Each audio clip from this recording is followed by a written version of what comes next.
Salaam Nerds podcast. We do reviews and recaps of nerd culture, reality TV, and current events from this week. Yo, it's the Salaam Nerds. My name is Dean, aka Watson Dean, and I'm here with my boy Chad. We drop live episodes on YouTube on Sundays, Tuesdays, and Wednesdays at 10:30 p.m. Eastern. All episodes can also be found everywhere podcasts are found. Thank you to all our supporters. Please help us by subscribing and leaving a good review on Apple Podcasts and Spotify. Yo, Salaam Nerds. It's your boy Neebs, aka Watch with Neebs, and I am not here with my co-host Jazz because apparently all of Houston has like power outage, and they must have had a dragon come there and destroy the place. Yeah, shout out to Barrel real quick, because as a native Houstonian, we grow up with hurricanes all the time, and unless it's like Category 3 or higher, like don't even wake me up for it. And at this point in my life, like all you do is just have an excuse to have the day off and just drink through it, which we definitely did. But yeah, I talked to him earlier, and he sounded like he was good, and he had power, but as I experienced, just because you got power don't mean you're going to have it for very long. He's going to stay, yeah. Maybe he'll join. Maybe maybe he'll just pop out of nowhere like Rhaegar did. Who knows? Right. Dude, hey, shout out to Vhagar being the fucking scare tactician of all time. That dude is just jump scare fucking queen. This is the second time. This second time. Oh, so good. Shout out to Brown Boy Wonder in the comic, the dragon. Hello. This was dragon heavy episode. Hello, Farah. Hello, NDY guys. All these people on the chat. This is awesome. Oh, Pursuit of God on Instagram is also on here. Awesome. Richard, if you do your camera vertical, it actually comes out like almost perfect. Oh wow, incredible. Yeah. Wow. Changing the game out. You wouldn't even notice that you're on your phone at this point. So that's great. Yeah. Listen, this is going to be an episode to talk about. This to me felt like WrestleMania with dragons. It was a triple threat match, no DQs, no countouts, and we have a champion. And it was pretty wild. What are your thoughts? JJ, start with you. Like knowing like burden of knowledge, you would think it will be easier to watch it. It's not. That was brutal. It was. Like every Fire and Blood reader knew Rook's Rest was coming, and like everybody knew what to kind of expect. It's just you don't know how bad it's gonna be until you see all of the money from the Burning Mill battle went into the CGI of the dragons. Right. That battle looked crazy. Just FYI, show like people who watch the show just know that when you get cut a battle like that, bigger things are coming. Always. They're just saving money so that way they can really pour it into that one episode and just be glad and take your win while you get it. I'm so glad that's where the money went, because that was beautiful. It was so worth watching. And like this is the first time where I actually got to see Sunfire, and I'm like, oh, that's a pretty dragon. Like that he should be America's Next Top Model dragon. Like it was a really pretty dragon. He's even prettier when you describe him, like in the text. Like he's. Have you seen the Hobbit movies, like Desolation of Smaug? Like that's kind of like what Sunfire should look like, golden with these pink membranes that kind of get under here. Oh, when he pops out of the It's one of the most beautiful dragon probably in Targaryen history. It's just everything looked, but it's been like this, like a little dull, but at the same time, like you could still kind of tell what was going on in that moment. Like you can differentiate between the dragons and who's who. So to me, that's always a huge plus. There were definitely scenes where like you could see the sun glisten off of him, and you're like, "Oh, that's nice." It's pretty, yeah. Just that absolutely raise up the contrast just a little bit. Absolutely killed me with Sunfire. I know. I love that dragon. I love her. I love him. Oh my God. Yeah, when Sunfire comes out to greet Aegon, and he's like a dog, like, "Hey, bud, what's going on?" Justice. The nudge. I tweeted it earlier. Justice for Sunfire. The dude just thought he was going out for ice cream, and he got dragged into a heavyweight battle he wasn't ready for. No, he wasn't. Sunfire did not deserve it. He was not ready for that, but Vhagar was kind of like, "Okay, I'm ready to go." Oh, not yet. Damn. He was like sad. He was like, "Oh man, I was ready to rumble. Let's go." Oh man. Shout out to Vagar looking like a pile of moss for a few hours. That was poor fun. old lady's just. You know what? That's so on Waiting, brand. When you're a 200-year-old grandma, like all you want to do is kind of sleep. I know. The scene where like you see just the wings flapping with the holes in there, you can't see the whole body. You're just like, that's a heavy ass dragon. That's like the jaws, Massive. like just the fish coming up out of the water. You know what's coming. You don't have to see the whole body. You just know that's her. That dragon is a whole unit. You can write her off on taxes. She's huge. That's old money dragon. That's no great gas. Old money dragon. That's great. All right, man. Let's hit up the comments and then we'll start from the beginning because this was a fun episode. Someone says, Tanya says, Jaehaerys Targaryen first of your name. I hope you never know peace. Oh no. It's true though. Maylee's look at the end to Rhaenyra's felt the same as Eric saying, "Your grace, forgive me." To me, at last look, I'm like, "Oh, that look was so." Oh, you're right. Holy fork! That hurt my chest. That hurt my chest. Oh, that went to my soul. Daggers. He said, "I've done what I can, but I cannot continue. Forgive me." Yeah. Someone says, "I saw it in my brother who doesn't read the books and realized halfway through the episode." Oh man, that's crazy. Yeah, Wow. I'm like that too. I don't read the book, so I was super surprised. I didn't know how it was gonna go. So we'll see. Dracarys, that's the only word I know. Dracarys. That's the only word that the king knows. he's on the first stage of Duolingo when it comes to like Valerian. And that's one of my favorite parts is just Aemon. He looks so like regal and kingly and confident. He knows what he's doing. He's speaking the language. He's like humiliating his brother in High Valyrian. He's undermining his decisions. It's like, oh, you these are your king's guard. These are your king's guard. Like he only knows Donde está Biblioteca in Valerian. That's like as far as it goes. Tyrion Lannister speaks better High Valyrian than yes, he does. Westeros. You're right. He thinks you want to eat her baby. That's how bad he is. That's so true. We got Sunfire, justice for Sunfire. Yeah, people in the comments and Maylee's. People in the comments said Sunfire. Of course, Maylee's. Without saying, he was going for a joy flight coming back to the dragon pit. Thought he was getting ice cream. Yeah, the dragon was eating good. Yeah, one of them was definitely eating good. Oof, man. Jurassic Park Vega. It did feel like Jurassic Park when she was stomping. Yes. Yeah, it was wild. Man, Sunfire doesn't deserve Aegon as her rider. That's fair. Nope. That's fair.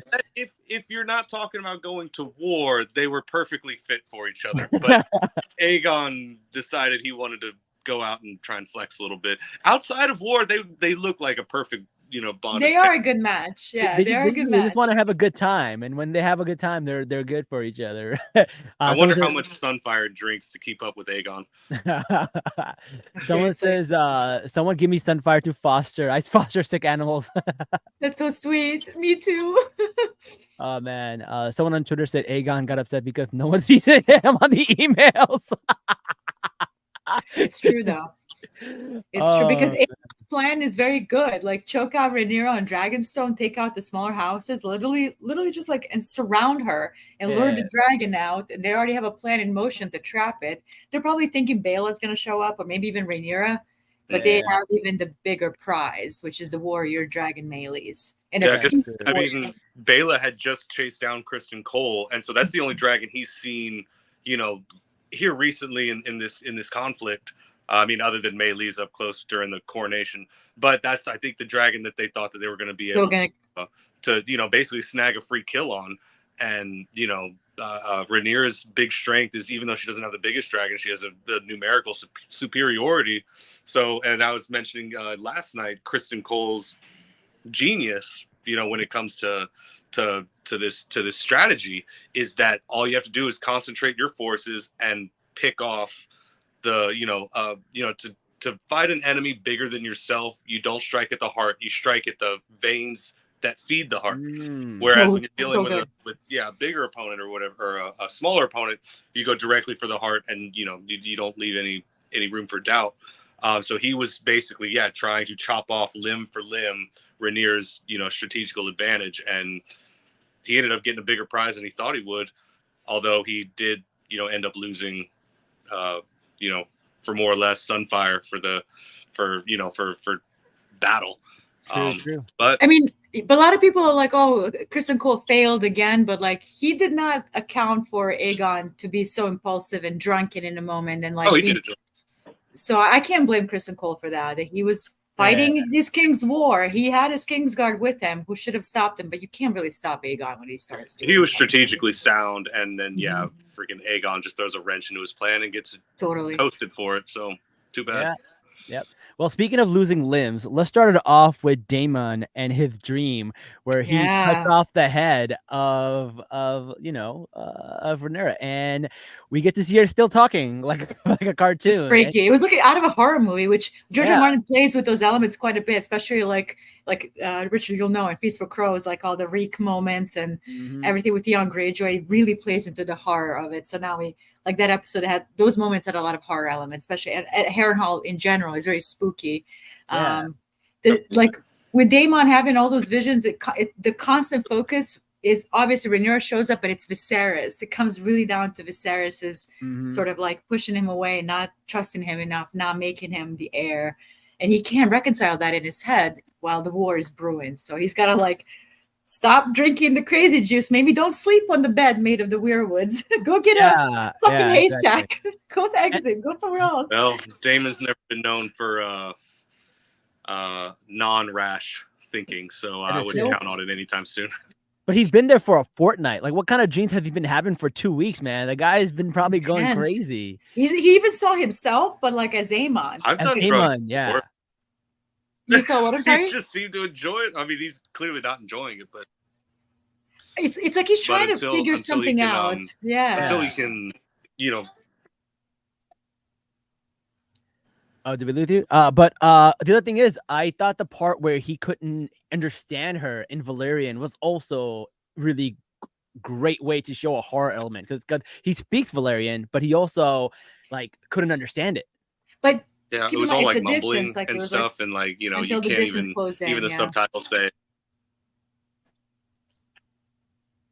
I think he couldn't understand her because of like the I can hear you. Yeah, we can hear you. You might be a little bit delayed, but we can hear you.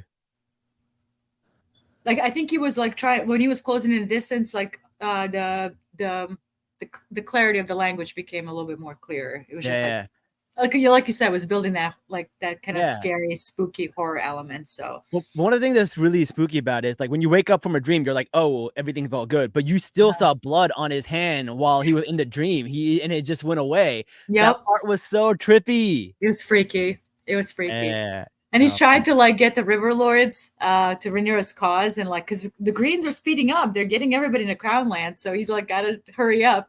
And I thought that was a really good comedic moment to kind of break the tension of the episode when the Tullys, they send their Grover Tully sent his grandson Oscar Tully, because George R. Martin named the whole family after Muppets. I don't know if you knew Sesame Street character. It's great. And it's this little boy, and like Daemon is trying to intimidate him. He's like, what good are you to me if you can't give me the army? Go like put a pillow over your grandpa and speed it up. That was so funny. I was dying. I was cracking up at that, and I was like, just go kill your grandsire, man. It's no big deal. Just like that. Like go do some kinslaying like that. Like, dude. That's not how this works. Damon's got no time for that. He does not. But like speaking of like not getting CC'd an email, he's not sending Ravens back at all to anybody to let anyone know what he's doing. What's going on? Yeah. And then Alice is like, "Oh, what's up with that? You mad at your wifey?" Like when she brought up Rhaenyra into the conversation, I'm like, "Girl, keep your mouth shut." He's like, like that. Yeah.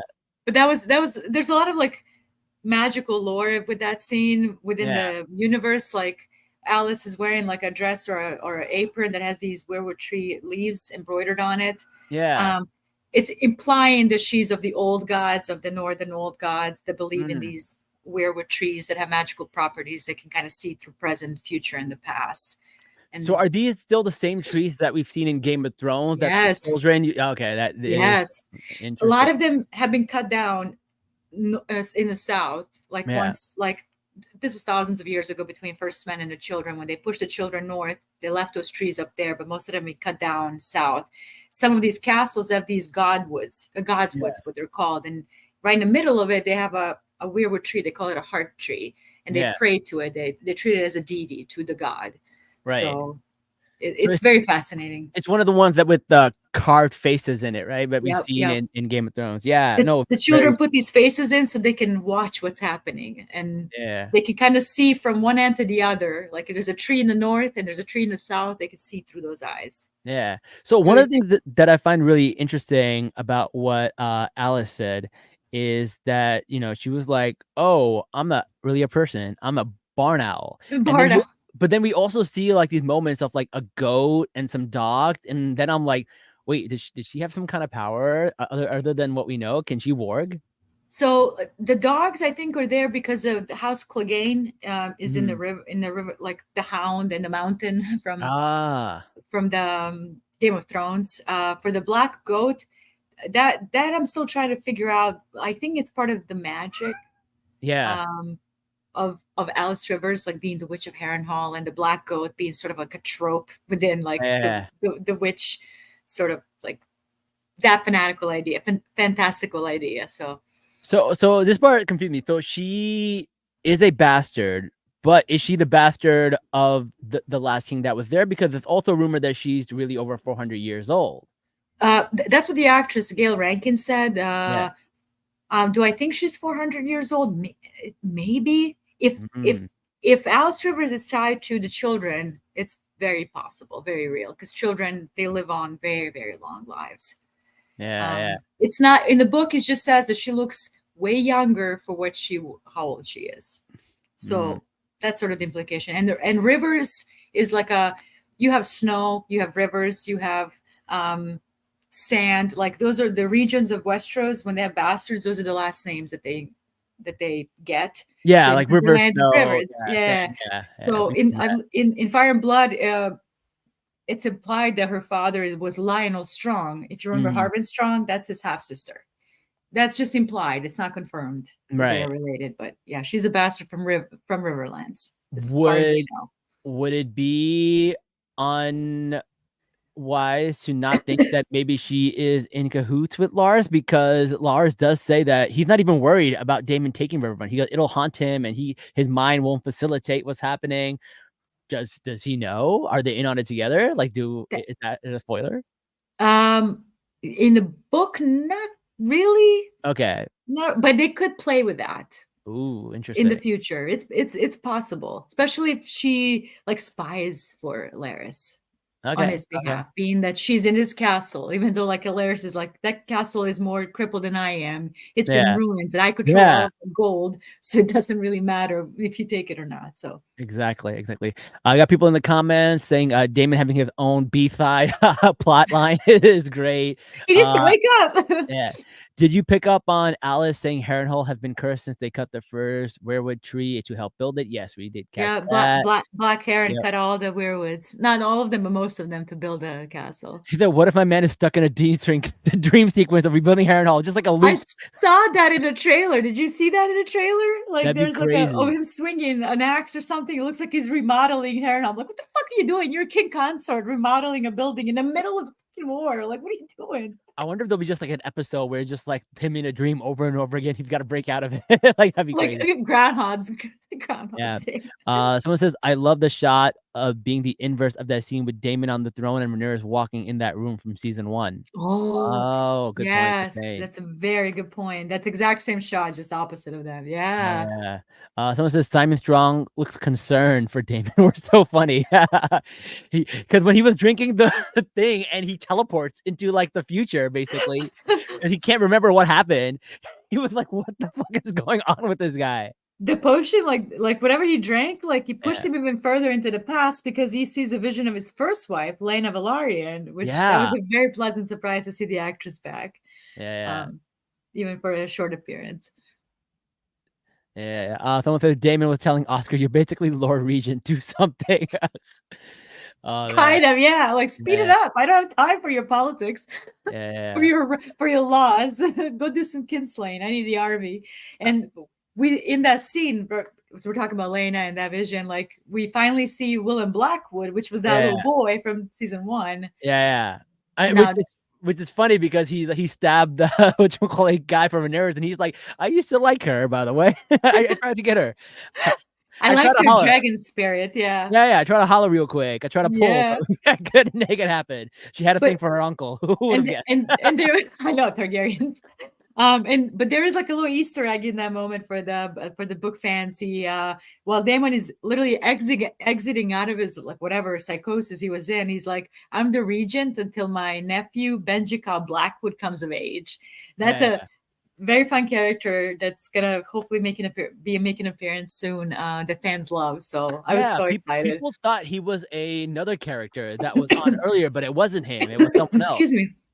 Yeah, there was a 2 episodes ago. No, Burning Mill episodes ago. Burning Mill episode. Yeah, with the Blackwood and the Bracken feud at the beginning. We thought that was Bloody Ben, but it's not him. So it gets even worse. Oh god. Oh god. That character died, which sucks. He looks identical to the Benjica Blackwood in the canon. He really does. We also, speaking of bastards with Alice, we also realized that Alan may be a bastard son also. And that was a very interesting heavily implied, yeah. Yeah. It's just, how did they find an actor that looks like Steve Jason so much? They look so alike to me. Like they're literally related. Yeah. They although look alike. she was like, your mother must have been really good looking. Like, whoa. Really, and she's holding his face. It's very intimate. Like, because it's implied that Rhaenys has known this entire time, but now like that Alan saved Corlys's life. Yeah. It's different. The impact is different. It's like, he saved your life. Why didn't you tell me this? He's like, that's important. And I do like how she's like, well, it's not his fault. Like, you should stop hiding him under the ties, which I think is foreshadowing and setting up something else. So later. Everyone knew except for Alan. Alan doesn't know? I think he knows. But everybody knows. I think he knows. I think everybody knows. Oh, interesting. I have a theory that Corlys was having other children to strengthen his bloodline because his son was gay and his daughter died and only had daughters. Like, he wanted sons. That's my theory, within the book at least. Makes sense. If your son is gay, go make bastards. Makes perfect sense to me. Just so you have like a spare, because Lena had girls. So that's my theory. It's probably it's not confirmed, but it's my theory. But does that make him a dragon rider, or only Targaryen dragon riders and not them? So Velaryons do have Targaryen bloodline in them. Yeah, right. Like Aegon the Conqueror's mother was a Velaryon woman. Right. So you have to, like, in the ancient Valyria, Velaryons were seafarers. Like, their power was their ships in the sea, while Targaryens were bonded with their dragons. So yes, you need Targaryen heritage, bloodline, whatever you want to call it, to ride a dragon. And Velaryons have it with Aegon's mother. So they can just DNA print on the dragon and be like, we're good to go. You can try. It doesn't mean that it's gonna work, though. Okay. Fair. Got a 23andMe with these dragons. even if it's like 100% match, there's a risk of dragon be like, nah. No, we're not. We're not gonna have that. Well, speaking of lineage and bastards, Kristen Cole knocked up Allison apparently, and she had to go drink the little magic potion. Hypocrisy keeps hypocrisying. Yeah. For somebody who was stressing so much about bastards and out of wedlock children, Allison is doing everything that she was telling others not to do. Exactly. Do as I say, I do.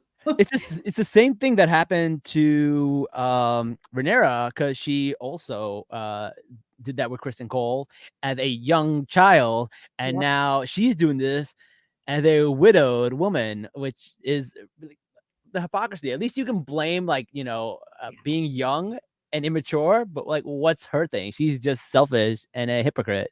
And total hypocrisy on her end for her to, because she can remarry if she wanted to. It's not unheard of. She's a widow. She can remarry if she wanted to.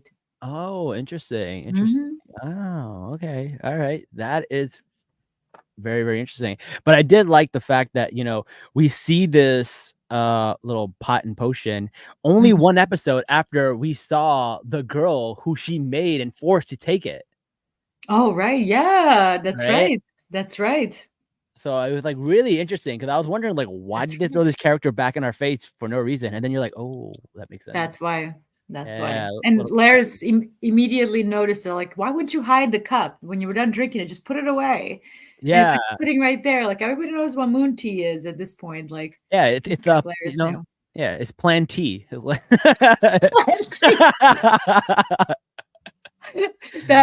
fantastic. Oh my god, plenty. I love it. Everybody knows what that is. I love it. Oh man, yeah. So that was really, really interesting. But yeah, there is a little bit of hypocrisy how the most religious people, if they're ever put in that situation, they're gonna do the same thing. Yeah, especially if they're preaching high and mighty stuff to everybody else, but they're not like following that in their own privacy in their own room. So exactly. All right. Well, speaking of Kristen Cole, we also get to see him beheading some people, and they call him Kingmaker, which is very interesting because who was also who was also a Kingsguard was Jaime Lannister, who they call Kingslayer, and they're both being used as like a derogatory term, even though they're complete opposites of each other. I thought that was fascinating. But like even Aegon the Elder, he was a little annoyed when he heard the moniker Kingmaker going around for Kristen Cole. Like it just sort of signals to the lords, to Westeros, to the power structure. Yeah, I really wasn't chosen by my father. They made me. It made me, yeah. They made me. So that's why he was probably annoyed. That's the House Darkland. They fell to the Greens, obviously, and Gunthor Darkland. It's the Lord of the house. He's the father. Well, he's uncle in the book, but he's father on the show of Stefan Darkland, who's Rhaenyra's sworn shield. So that's probably one of my favorite moments. Like the guy had 2 minutes on screen time, and he just kind of gagged Kristen Cole. Like he doesn't deserve the white cloak. Similar is coming for you. Like you have no honor, Kingmaker. Loved it. Yeah. Speaking of the white cloak, did you see where the two white cloaks just like bump into each other like little Three Stooges? Like they just. And that's what Aemon was making fun of. Like, where did you find these lick spittles? Yeah. I thought that in High Valyrian. I loved it. Because even in the previous episode, they're like acting all goofy. Like, there's not professional or like knightly at all. Like, they're just fucking around like college students. Yeah. It's like when like somebody who's like high up just hires their boys to do real jobs, and then they're just like fuddling around. And when you like think of like Game of Thrones and like the Kingsguard during that era, especially like Mad King, he had like the elite group. Like when you compare it, it's like can't even put it in the same category. Oh yeah, for sure. We got some comments here. So do you think Allison and Crispin are done? I think so. I definitely think they're done, especially after Kristen became Hand, and two of them had a bit of a tense moment on the council. She got the ick. She definitely got the ick. She got it. Like the way she looked at him, like there was definitely the ick. I think she's done. Unless she gets bored again. I can't think of her going back to him at all. That is true. Allison liked Rhaenyra's sloppy seconds. That is very true. I think Allison is over him. I think she was never in love or loved him. She was just disillusioned even with using him. Oh, that's fair. I think that's definitely true. I think Allison was over him when she started dismissing her at the council, like the rest of men. Yeah. She got the ick. She got the ick right then and there. Yeah. Laris immediately clocking Allison searching something in the history books. Let's talk about that. That was very interesting because he's like, "What are you doing with all these history books and stuff?" And then he tried to talk to her, and he's like, "Do you have any? Are you remiss about like what happened?" And she's like, "It doesn't matter. It doesn't matter anymore."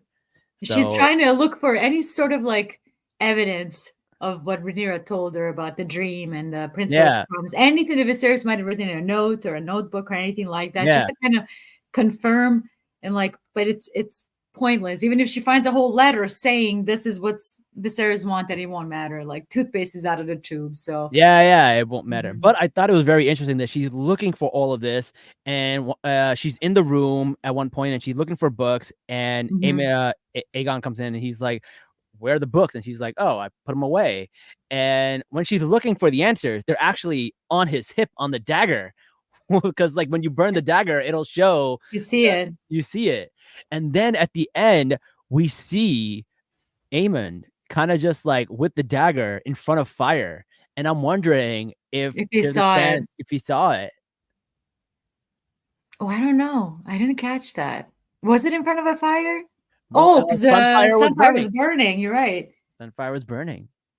Because he was like holding it like this, or was he doing this? I think he was like this. He was like this. He was pointing at because he asked him where is the king, and he pointed with the dagger. Yeah. So I'll have to go back and look at that again. I didn't catch that. it didn't look like he's seen it, but I wouldn't put it past him. That'd be really cool. That'd be really cool. I think I was distracted by the fact that he was holding his sword in a very inconspicuous way. Oh yeah, he was gonna kill him, right? Either he was sheathing his sword, or like, I don't know what would have happened if Kristen Cole didn't show up. Yeah, I mean, honest to God, like it was very inconspicuous. He definitely burned him on purpose. He burned him definitely on purpose. That was definitely on purpose. So I wouldn't be surprised if he came down to finish the job. And if he's not dead, that's going to be a very awkward conversation. That's why the next episode is going to be very, very, very interesting to see how they're going to play it out.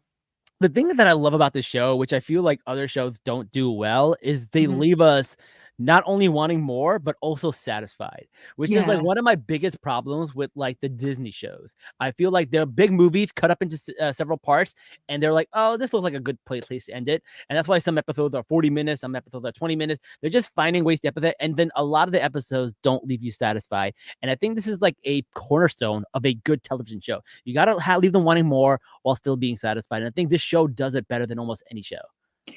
And the way that each episode feels contained, like you said, like it leaves you wanting more, but you don't feel like you were taken out like in the middle of a story. Yeah, like absolutely. Rook's rest sequence happened, it concluded, it was done on the next. Like, and I think I saw your TikTok video on Acolyte. I have the same issue that you have. Yeah, I do. That's kind of why I brought it up. No, and you're spot on with it, because Acolyte is not a sitcom. It's not a kiki kaka, let's throw some light. This is serious murder mystery. Yeah. And it's like they're saying 35 minutes. Do the math. It's 25 to 28 minutes. Yeah. I'm sorry. And they're splitting it in such a weird way that it destroys the pace. It does. It really does. You really, like you said, it's a movie that they chopped up in parts, and it just doesn't work for viewing pleasure. And the reason it worked is, and I blame The Mandalorian for this, because The Mandalorian season 1 came out, and that's what it did, and it was it was successful. But what people didn't understand is Mandalorian was built like a Western, where a cowboy goes into a town, does a job, and then comes back, and then there's also an overarching like the story. But that doesn't work in anywhere else. It worked for Mando 1 because it wasn't a destination show. It was a journey show. Obviously, Acolyte has a destination because it's a murder mystery that we're trying to resolve. And they're chopping it up. Like House of the Dragon, look at each episode, like what it's trying to cover thematically, whether like the fallout from Jaehaerys's murder. Then you have like in the Burning Mill episode, they're talking about generational conflicts and how that plays into the war, like different perspectives of what causes these conflicts. Like each of these episodes are an hour long and they feel complete.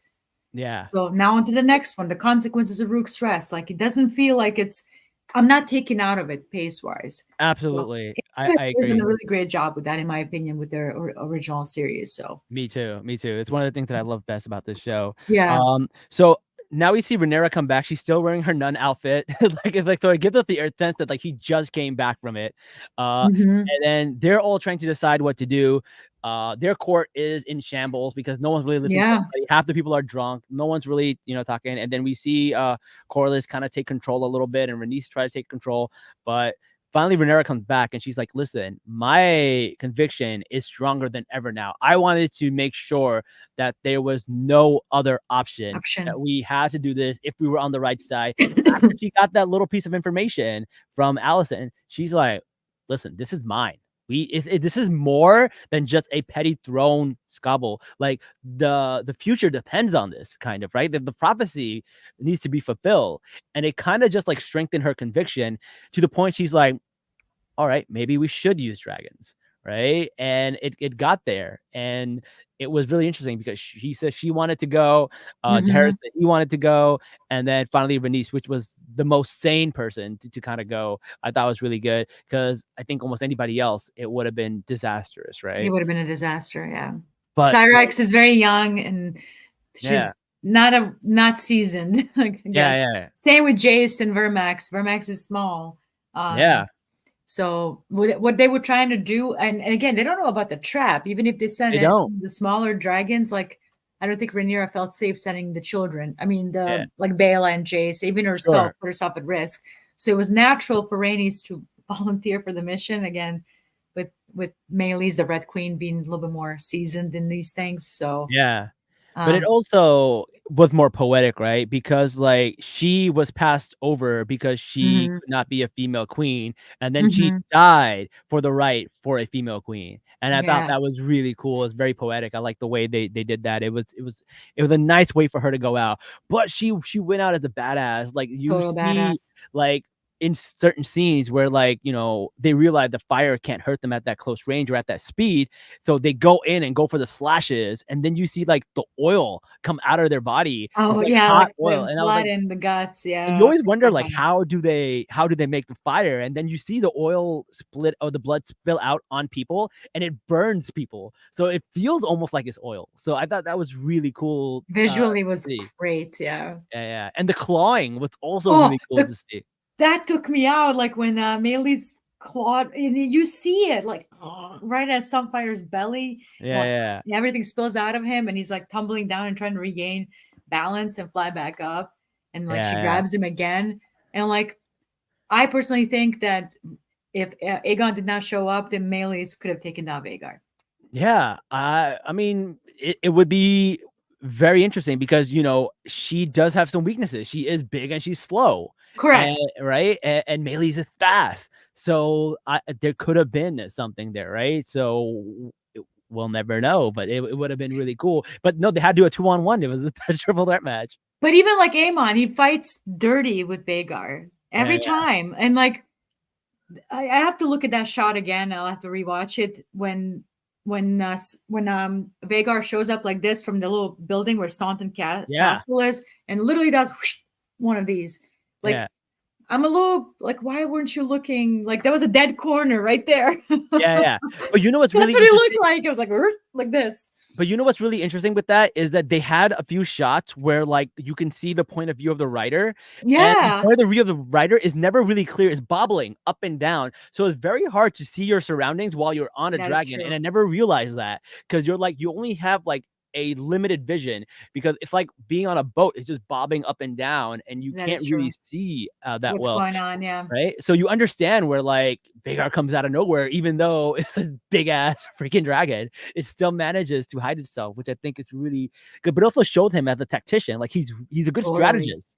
Aemon is thinking. He knows exactly what he's doing. And I think that's what makes him so dangerous and also viable as a real threat. Absolutely. Let's go back to some more comments. Let's read some of these things. I mean, there's quite a few, yeah. Yeah. You guys are awesome. I know these are some really good comments. Let's go back.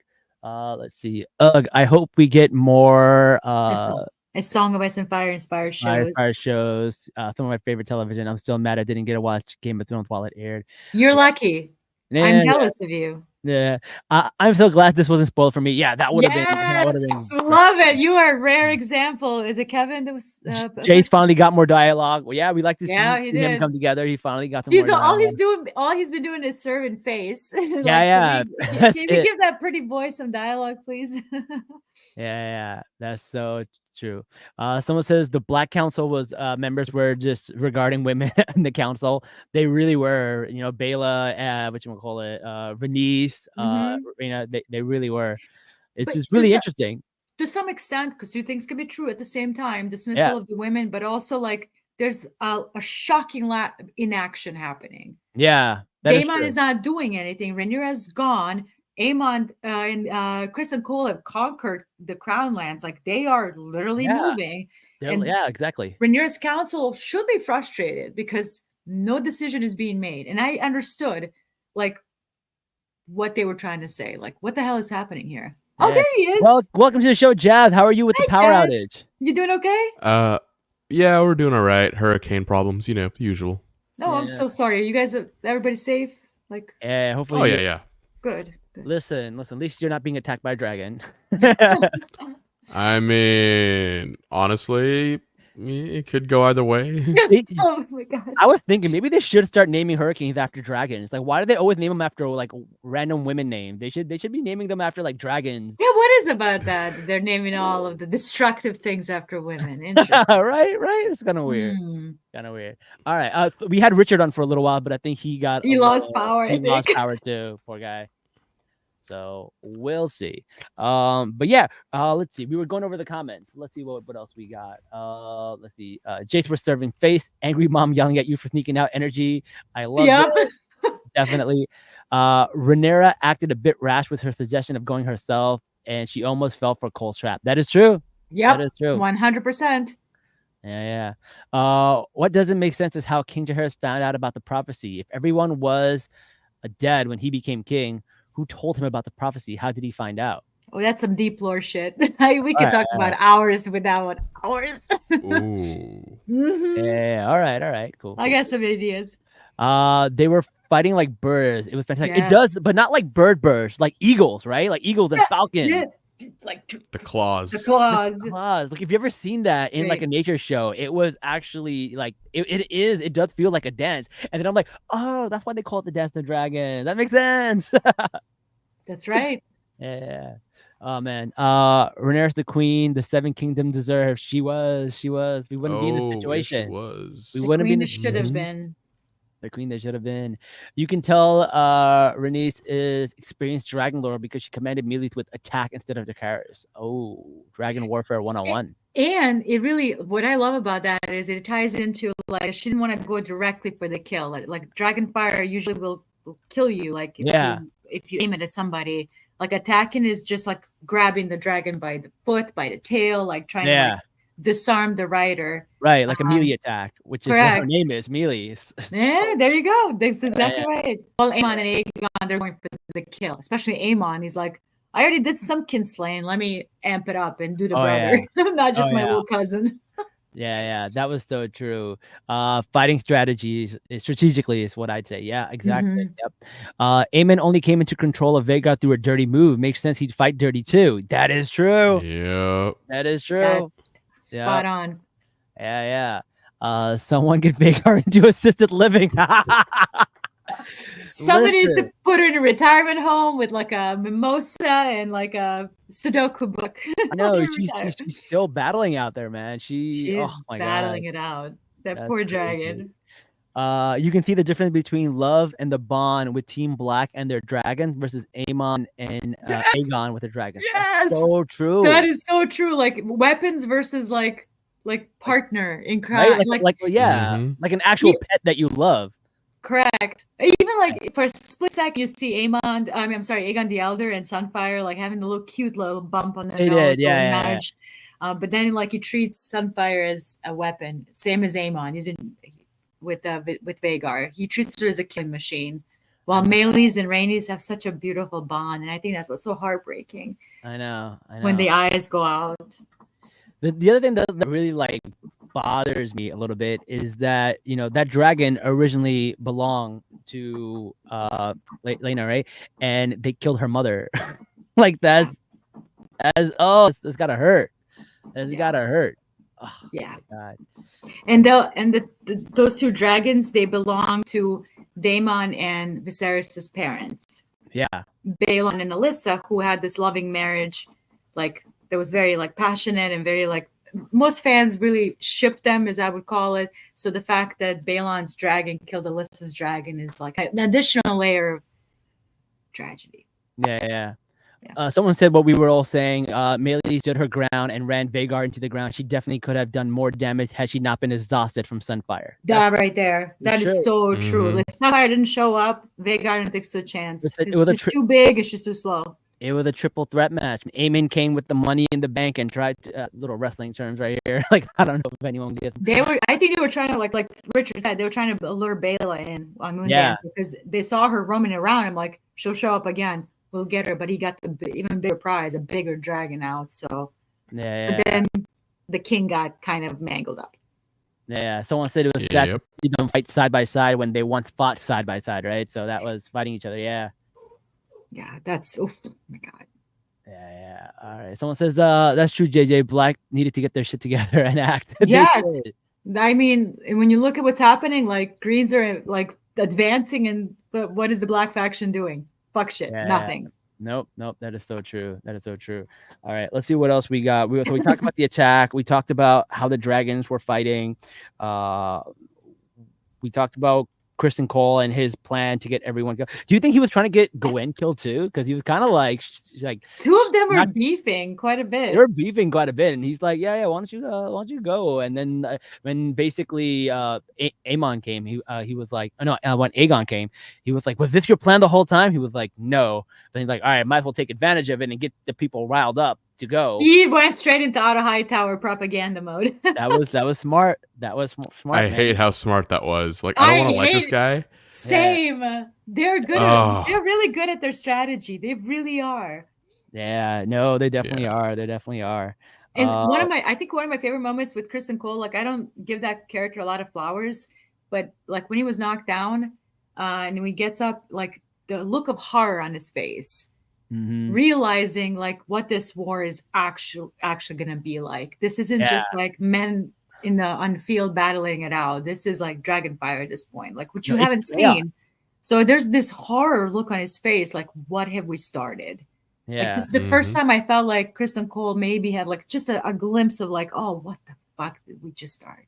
Yeah. So I don't like to give flowers to him, but I thought it was a great moment when he looked up from. Yeah.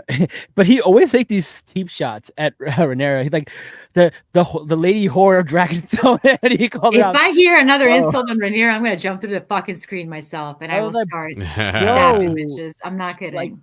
I'm like, bro, that was like 20 years ago or something. Like, relax, man, relax. She didn't want to go sell oranges with you. Let it go. Like it's literally everything for him is like very personally driven. But one insult that I like, and I would put that on the t-shirt if HBO would allow it, the smug cunt of Dragonstone. That's my favorite insult. I need that on a shirt. I saw that. Oh man, I did. I think that was Aegon or I can't remember which one said it. Yeah. The only thing we didn't talk about was the Maester. Like when he came in and talked about the he gave the little potion or whatever you call it, the plantain. Potion is that's a good way to describe it. Yeah. Fetus deletus. Fetus deletus. There we go. The fetus deletus potion. Oh man. He seems to be kind of like, hey, I never heard him say anything, but like also aren't all the Maesters from Old Town, which is where the Hightowers are from? Like, is there some kind of connection there?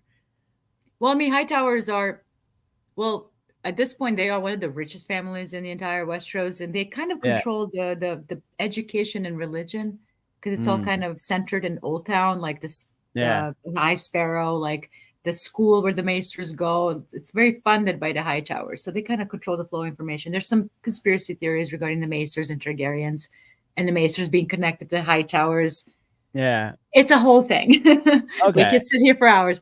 But Maester Orville, I think because he would be like serving Viserys at the time, milk of the poppy or whatever drug that he's his pain. Like he, it's safe to assume he might have heard something, but we know that he didn't. And even if he did, it was just really interesting to me because like that's a character that we haven't really heard of or talked to anymore. And then he just started asking him questions, and I was like, I don't know if that's going to lead to anything, but I don't know. I thought that whole scene was very interesting because it kind of just like didn't need to be there, but it was there. They could have had just anybody bring it in, right? It could be foreshadowing something else. Okay, I'm excited to see that. But but I did thought it was really interesting when Laris and Allison were talking about it, and she was like, "Oh no, I just had too much pie. I was too indulgent." Like, yeah, you were. You sure? What do you say? Like forbidden sin or something like that is the pleasure and all of that. And they talk about like the books and the history. And I know Laris is a very fascinating character. I really enjoy everything about him. Like he's so creepy in the best way possible. Super creepy. Although he kind of does look like Alice a little bit. I feel like they got an actress who kind of looks like her. A little bit. There's some similarities for sure. Yeah. It's not creepy at all. I know, right? Yeah. Let's see what else someone says. Someone says insult is fitting for Needs. I don't know which insult did I say. I don't know. Oh no, I can't remember. Let's see. We Crystal got Gold. Yeah, that's right. let's see. For Vagar, you have to know she only knows war. All her prime was done in war, nothing else. So everything is attack mode. Makes sense. Lena is pretty much the only writer that was sort of like not writing Vagar into war. They literally took joyrides, quite a bit of them. So Okay. Controversial opinion. Rook's rest got mere engagement than blood and cheese. Is that good or bad? What do you mean mere engagement? Oh, like I think more engagement, maybe more misspelling. engagement. Oh yeah. For me, like Blood and Cheese was just when I read it, I was really just grossed out by just how shocking it was. Like the shock factor. Like the author threw every single horrible thing that he could in that moment. But like with Rhaenys, you spend time with her. Yeah. Like throughout the story, like you hear about her marriage, you hear about the kids. Like there's build up to it. I don't. If that makes sense. I don't think that's the Even in opinion. I think dragons fighting was going to get people to talk about. Like, who's not going to talk about dragons fighting? I feel like correct that, and you've been with Rhaenys since season 1, so this is a character that you know. Like you don't know the children; you've seen them twice, and they don't speak. So that is true. Kristen Cole and Tyrion Lannister getting knocked out for most of a battle. Yeah. That's pretty funny. Yeah. You're pulling the budget money out of there. yeah. Cole literally passed by a horse and still kept walking to where Aegon was. He's probably like busy. Which I love that scene. Like, who knows what would have happened if he didn't show up? Yeah. The fact that the Grand Maester is tried staying out of it instead of strengthening the Green's claim. Yeah, that is true. That was the most fascinating thing. He knows this bullshit. This bullshit. That's right. yeah. But he's not gonna say nothing because his head's on the line there. He's not gonna try and die. He literally he pulled. I just work here.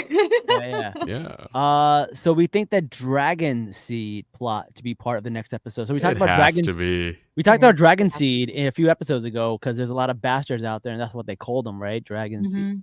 So I mean, we have to get to that, and I think because we're halfway through the season, by the way. Yeah.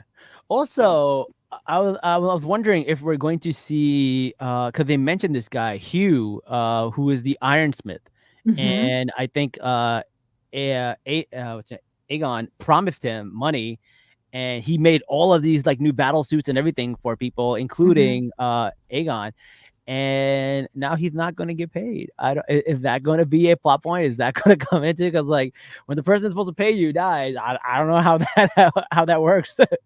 I think they were paid up front this time. I think that wasn't that one of the requests. That was the request, but did they do it? You think? Oh, that I don't know.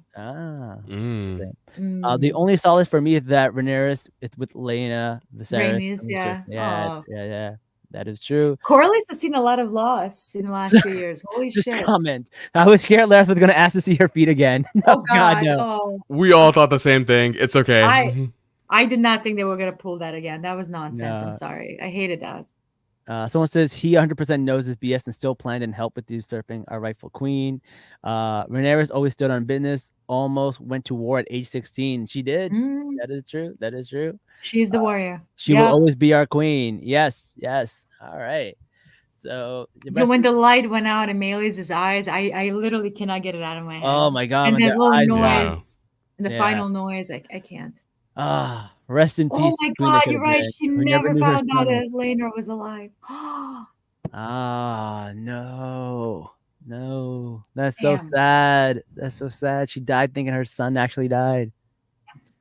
Oh man, this is sad. But listen, it was a great episode. I really enjoyed it. So fantastic. Really just visually stunning. Especially, when you can actually see a fight in daylight. It's really nice. Yes. We don't get a lot of those in Game of Thrones. So that was really nice to see. But man, the departure of a certain showrunner definitely shows. yes, it definitely shows. JJ, let people know where they can find you.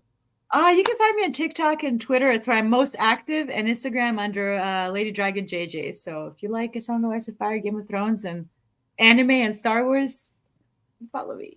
What am I watching now? Cowboy Bebop. I'm going to start watching Full Metal Alchemist Brotherhood. I just finished Great. Attack on Titan. I've seen Jujutsu Kaisen like 8 times now. I'm great. watching Okay, cool. Demon Slayer. I'm watching My Happy Marriage. I have like literally a laundry list.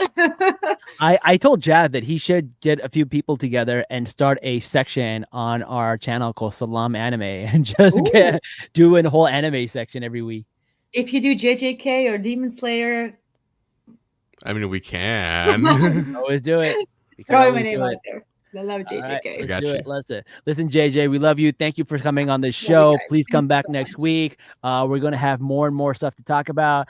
But this episode definitely in my top episodes of 100%. this. That was 10 out of 10. Yeah. I just really, really loved it. And Jazz, hopefully your power comes back and you're safe. Hopefully, we'll get you. We're good now. I'm worried about Richard, a few other people, 2 million people without power, but we'll get it figured out. All right, man. Just the chat was great. Hi to everybody. Yes. Thank you to everybody in the chat. We got so really many great. people. That's fantastic. The questions, Cam, the comments, everything. Like, Shubham, Exo, Kylam, Farah, Cam, Tiara, SRK, everybody, so many people in there. Thank you guys. We really appreciate you guys. We love you guys in the comments. You guys make it all worth it. It makes it a lot more fun. It makes it feel like we have like 20 hosts on the show, which is a lot more fun than just us 3. Thank you guys for coming on the show. Don't forget to like, share, comment, and subscribe. Also, if you guys write us a review, a 5 out of 5 review, and send us an email showing us that you wrote us a 5 out of 5 review, you could be in the raffle to win a pass to D23. So if you're in California, and you want to go to D23, we'll give you a 1-day pass and you guys can go to it. So write us a good review, send us an email with the link, and we will put you in the drawings. And that's all we have for this week. Until next time, guys, Salaam nerds.